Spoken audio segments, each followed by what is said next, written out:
बिस्मिल्लाहिर्रहमानिर्रहीम। अस्सलाम वालेकुम everyone, welcome back to my YouTube channel the virtual ma'am. मुझे उम्मीद है कि आप सब खैरियत से होंगे। आज की इस वीडियो में हम जिस टॉपिक के ऊपर बात करने वाले हैं उसका नाम है मिमिक्री। इस टर्म को हम पोस्ट कॉलोनियल लिटरेचर में डिस्कस करते हैं। आज की इस वीडियो में हम बात करेंगे कि मिमिक्री क्या होती है और ये टर्म हमें किसने दी और इसके क्या इफ़ेक्ट्स होते हैं और ये किस लिए की जाती है। राइट, स्टार्ट करते हैं हमारी आज की वीडियो।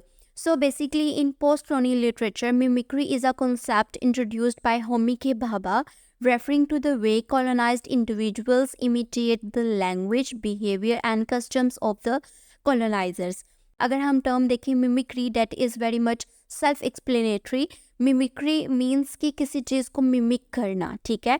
क्योंकि हम पोस्ट कॉलोनियल पर्सपेक्टिव से इस चीज़ को डिस्कस कर रहे हैं, इसमें क्या होता है कि जो कॉलोनाइज्ड लोग हैं वो मिमिक करते हैं कॉलोनाइजर्स को, यानी कि उनके कस्टम्स को, उनकी लैंग्वेज को, बिहेवियर्स को, उनके सिस्टम को, उनके मैनर्स को इमिटेट करते हैं, कॉपी करने की कोशिश करते हैं, ठीक है। ये जो कॉन्सेप्ट था मिमिक्री का, ये हमें होमी के भाभा ने दिया था, ठीक है।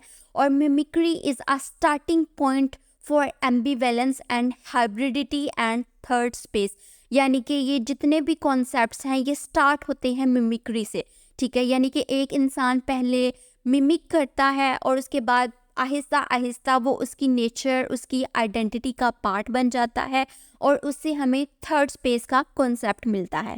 होमी के बाबा ने हमें बताया कि this imitation is never perfect, it is an incomplete and exaggerated replication that subtly mocks and undermines colonial authority.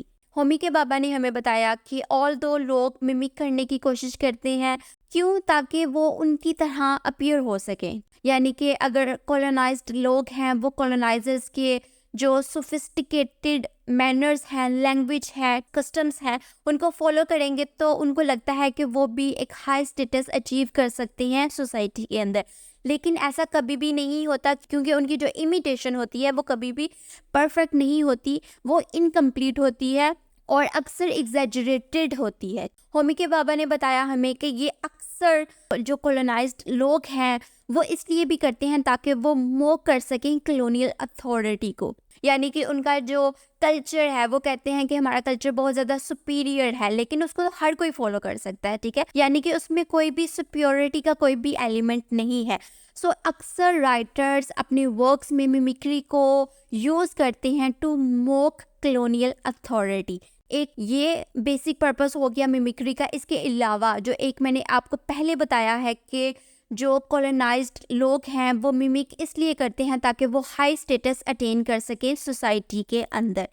इस तरह से हमें मिमिक्री से पता चलता है कि किस तरह से कोई भी कल्चर, आइडेंटिटी वो रिजिड नहीं है बल्कि फ्लूइड है, ठीक है। इसके अलावा ये as a form of resistance भी है जो कॉलोनाइज्ड लोग शो करते हैं अगेंस्ट कॉलोनाइजर्स। बेसिकली मिमिक्री में क्या होता है कि लोग मिमिक करते हैं कॉलोनाइजर्स को ताकि वो भी हाई स्टेटस अचीव कर सकें सोसाइटी के अंदर। यानी कि वो कॉपी करेंगे कि वाइट लोग कैसे बोलते हैं। फॉर एग्जांपल ब्यूटी क्रीम्स को यूज़ करेंगे ताकि उनका कलर फेयर हो सके। जिस तरह से वो खाना खाते हैं उस तरह से खाना खाएंगे। जो वो खाते हैं ब्रेकफास्ट में, डिनर में, लंच में, उसको कॉपी करने की कोशिश करेंगे। उनके मैनर्स को कॉपी करेंगे, ठीक है। इसी तरह से उनके कल्चर्स को फॉलो करेंगे और ये आज तक भी हो रहा है हमारी सोसाइटी में। यानी कि आफ्टर पोस्ट कॉलोनियलिज्म अभी तक हमारे लोग इन्फीरियरिटी कॉम्प्लेक्स का शिकार हैं और वो कॉलोनाइजर्स के, वो वाइट्स के, अमेरिकन्स के, यूरोपियंस के, उनके कल्चर्स को फॉलो करेंगे, उनके ड्रेसिंग सेंस को फॉलो करेंगे, उनके ट्रेंड्स को फॉलो करेंगे।